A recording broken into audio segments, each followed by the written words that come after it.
I speak to you today with feelings of profound sorrow.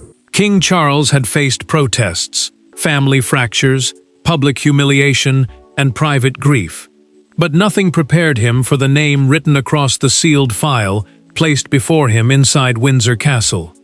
It belonged to his late father, and when the final page was turned, Charles reportedly stopped speaking altogether. Prince Philip had left behind an order aimed directly at Camilla, and its instructions were devastatingly specific. Before we go deeper into what this really means for the royal family, make sure to subscribe so you don't miss a single update. Charles stared at the archival envelope before him, its seal broken moments earlier. The restricted palace reference number mattered because files carrying that mark belonged to the private machinery of the royal household, not the public record. Beside him sat the keeper of the privy records and a household official, both silent, as the king read words his father had prepared years before his death. The order was brutally clear. Camilla was to lose private Windsor residential privileges, be excluded from internal household decision meetings, surrender independent authority over designated palace staff, and stop using certain family-only rooms or residences unless Charles invited her. These were not public titles or ceremonial honors. They controlled who could move freely through the monarch's private world, direct staff, and influence decisions behind closed doors. Her marriage remained untouched, but her automatic place inside palace life did not. Charles read the final paragraph twice. His hand stayed on the page, then withdrew as he placed the document down without speaking. Obeying Philip meant humiliating his wife inside the institution she had spent years trying to enter. Rejecting it meant openly overturning his father's command. Neither choice felt like victory. Camilla reacted with disbelief when she was summoned and told the directive had entered household procedure. Anger followed. She demanded to know whether Charles had approved it, but the answer deepened the wound. He had not created the restriction, yet removing it would require him to challenge Philip after death. She understood this was no ordinary family disagreement. Charles then noticed the detail that changed everything. Philip had not written the order during his final illness. The date showed it had been prepared years earlier, meaning the concern behind it had survived in silence. Beneath the instructions sat a second signature. The king recognized the handwriting, but said nothing. Charles finally looked up and asked, "What exactly happened that made my father do this?" The answer pointed away from Philip's final days, and toward one evening when Camilla had crossed a line he never forgave. To understand that decision, the palace would first have to confront the relationships that made it so explosive. The document may have carried Philip's signature, but the wound it opened belonged to Charles. Suddenly, the king was no longer simply a monarch examining palace procedure. He was a son being commanded by a dead father, a husband watching his wife lose her place, and a man discovering that one of the most important relationships of his life had been judged in secret long before the crown became his. Charles carried that conflict into his private conversation with Camilla. For decades, she had been the person he defended when criticism became unbearable, while Philip had remained the stern voice that shaped his understanding of duty. Now those two loyalties had collided. The palace access being removed from her was not simply about rooms or staff. Inside the royal household, those privileges represented trust, belonging, and the right to operate within the family's most private circle. Camilla did not hide what she wanted to know. She asked whether he intended to obey the order. Charles hesitated, then said he first needed to understand why his father had written it. That pause changed the mood immediately. She had expected reassurance from her husband. Instead, she heard uncertainty. Her expression hardened, and the distance between them suddenly felt larger than anything created by palace procedure. William received the news differently when his father spoke to him privately. The prince listened carefully and refused to condemn Philip, even when Charles pressed him for a reaction. His restraint irritated the king, because it suggested something uncomfortable. His son might understand the reasoning behind the sealed instruction more clearly than he did. William finally admitted that his grandfather had once spoken to him about the danger of confusing marriage into the royal family with possession of the institution itself.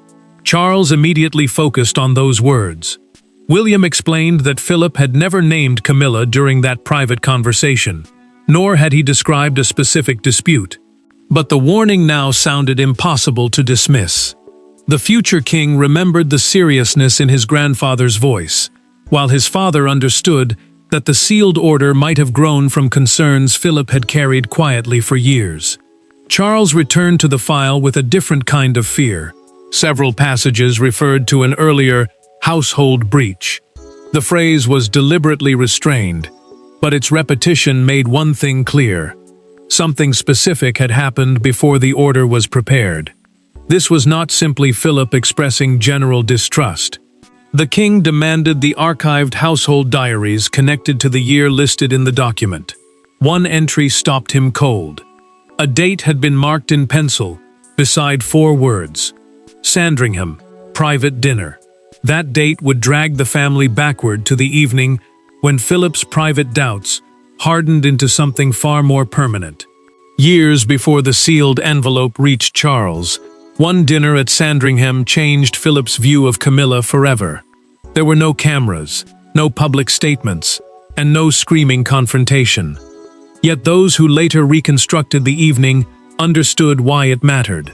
A conversation about household appointments became a struggle over authority. And by the time Philip pushed his chair away from the table, something inside the family had broken.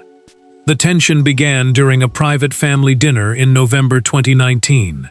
Philip, Queen Elizabeth, Charles, Camilla, and several senior household figures had gathered after discussing future palace arrangements.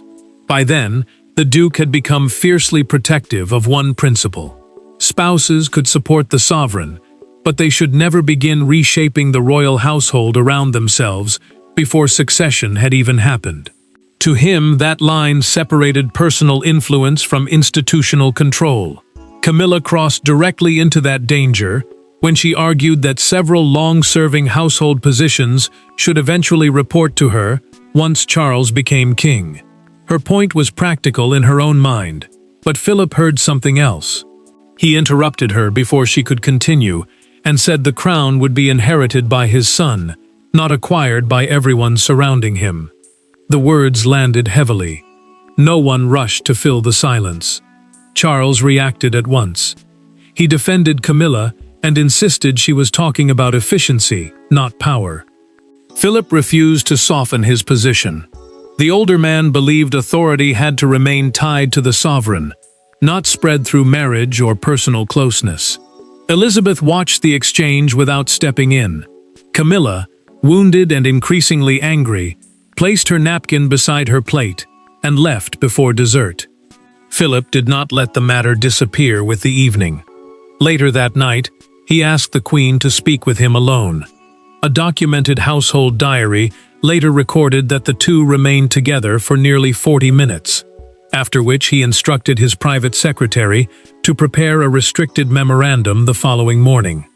That memorandum was not an emotional outburst. It became the foundation of the sealed order Charles had now been forced to read years later. Charles discovered the final blow in the second signature. The handwriting beneath Philip's instruction belonged to Queen Elizabeth. She had approved the restriction herself, turning what he first believed was his father's private warning into a decision backed by both parents. Suddenly, the choice before him became far more painful. The king now understood that overturning the order would mean rejecting not one dead parent, but 2. Armed with that knowledge, he could no longer avoid the confrontation waiting behind a closed Windsor door, because Camilla wanted the order stopped immediately. The confrontation came without advisors, secretaries, or courtiers to absorb the impact. Camilla entered expecting reassurance. Charles entered carrying Philip's document. Within minutes, the argument stopped being about rooms, staff, or access. It became a reckoning over loyalty itself. because she wanted to know whether the man who had spent decades fighting to keep her beside him was now willing to let two voices from the past push her away. Charles had chosen a smaller Windsor sitting room for one reason. He wanted this conversation to remain between husband and wife before palace procedure swallowed it completely. But Elizabeth's countersignature had changed the stakes. Her approval meant the order was not simply Philip's private demand. Reversing it would require the king to issue a direct instruction canceling a recorded wish supported by both parents. That would leave a permanent mark on the family record. Camilla did not soften the question. "Are you my husband, or are you still their son?" Charles froze. He removed his glasses, folded them slowly, and placed them beside the document. For several seconds he said nothing. The silence hurt more than anger, because she had spent years believing that, when everything else turned against her, he would always choose her without hesitation. Camilla finally accused Philip of trying to control the family from beyond the grave. Charles reacted sharply. He insisted his father must have believed he was protecting something important, even if the method now felt cruel. She heard only one thing in that answer: defense. To her, the man sitting across from her was already explaining why the person who excluded her might have been right. Charles then revealed the detail he had been struggling to say aloud. Elizabeth had signed the directive too. Camilla's anger disappeared for a moment. The Queen's acceptance had meant something deeply personal to her, especially after years of resistance and public judgment. Now that signature suggested that acceptance had always carried limits she had never been shown. Camilla's next question came faster. She wanted to know whether William had known anything. Charles admitted that his son had once received a private warning from Philip about the difference between joining the family and possessing the institution. The prince had not known about the sealed order itself, but the revelation changed the emotional balance again. This was no longer simply a battle with two people who were gone. Camilla stood firm. She told Charles she would accept nothing until she knew exactly who had the authority to enforce Philip's command. And when palace officials answered that question, the king discovered something brutal. Even a monarch can inherit restrictions that carry consequences if he chooses to destroy them. Charles wore the crown, but Philip had understood something darker about monarchy. Kings change, while carefully written mechanisms can endure. His sealed instruction had not been left as a sentimental request tucked inside a private letter. It had been embedded into a chain of household authority designed to activate automatically. And the official explaining that reality to Charles could see the moment the king realized his father had anticipated resistance. Charles listened as Sir Michael laid out the structure in plain terms. The order sat inside a restricted household covenant, an internal family instrument that controlled access to private royal spaces, senior household appointments, and protected residences. In practical terms, it decided who could exercise authority inside the monarch's domestic world. Because Elizabeth had approved it, the covenant passed into the standing household instructions inherited at succession. Charles could overturn it, but only by formally recording that he had cancelled the joint direction of both parents. Sir Michael watched the king's jaw tighten as he explained the consequence. Any cancellation would be permanently attached to the archive, beside Philip's signature and the Queen's approval. Charles would not simply be changing a rule. He would be leaving behind a written record showing that he had deliberately reversed them. The monarch understood exactly how heavy that would look inside a family already divided by loyalty and memory. William entered the discussion quietly and chose his words with care. He told his father that obeying a painful instruction did not automatically mean betraying Camilla. Charles reacted at once. He reminded the prince that he was not the one being forced to choose between his wife and his parents. William did not argue back, but his silence made the tension worse because the future king still believed Philip's concern had to be taken seriously. Charles then heard the clause that closed off the easiest escape. Philip had specifically forbidden the order from being neutralized through delegated staff authority. Camilla could not lose formal control and then quietly regain the same influence through loyal aides acting in her name. The restriction had been designed to prevent exactly that kind of workaround. William faced an even more troubling revelation. The covenant directed the heir to preserve those household boundaries if the monarch ever became unwilling or unable to supervise them personally. Philip had deliberately pushed responsibility into the next generation, making his grandson part of the mechanism. Charles now had only 3 real choices: cancel his parents' instruction, resist his wife openly, or find some narrow compromise between the two. But before he could decide, palace staff began carrying out the order. The document stopped being theoretical the moment the first key, room assignment, and household instruction changed hands. For Camilla, the true blow did not come from legal language. It came from a door.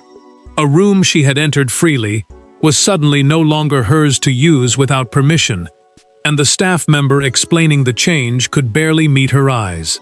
In that small, painfully ordinary moment, Philip's sealed words became physical reality, and the queen consort understood that the palace had begun rearranging itself around her absence. Camilla felt the change almost immediately as household instructions moved through Windsor. Several private rooms could no longer be scheduled independently through her office, and certain staff members who had answered to her now reported directly back to Charles's household. Her public duties remained untouched. She could still stand beside the king at engagements, ceremonies, and official appearances. But inside the protected private structure of palace life, her freedom had narrowed sharply. Camilla reached the familiar morning room, expecting routine, and found something missing instead. Her personal correspondence tray had been removed from the desk. An aide explained carefully that the room now required direct allocation through the king's household before she could use it. She stared at the empty space for several seconds. The humiliation was small in appearance, but enormous in meaning. Charles found her later sitting alone. She told him she had survived years of public criticism, ridicule, and hostility. But this felt different. Being treated like a tolerated visitor inside her husband's home cut deeper than anything printed in a newspaper. The king reached for her hand. She pulled away instinctively, then apologized almost immediately. Neither of them knew what to say next. William heard soon afterward that Camilla had begun asking whether another royal residence could be placed entirely under her control. The prince understood the danger at once. A separate base might give her dignity, but it could also turn a private wound into a visible family separation. He knew the public would read meaning into every arrival, every absence, and every closed door. Charles received another blow before the day ended. A handwritten copy of one final note from Philip was delivered from the archive. The sentence was brutally simple. Do not confuse affection with entitlement. To the king, it confirmed that his father had not intended revenge. He had been drawing a boundary between personal love and institutional power. That night, Charles contacted William and asked him to come alone the next morning. No officials, no advisors, just father and son. What passed between them would determine whether Philip's order destroyed the family or forced Charles to understand it differently. There were no officials in the room when Charles finally asked William the question he had avoided from the beginning. What would you do? For once, the crown was not speaking to the heir. A father was speaking to his son. And William's answer neither condemned Camilla nor defended Philip. Instead, it gave Charles a way to honor the order without allowing it to become an act of personal cruelty. Charles arrived without a briefing folder or palace officials beside him. He carried only Philip's handwritten note, folded inside his jacket, because this conversation had moved beyond procedure. William understood that immediately. The prince told his father that the order dealt with authority, not affection.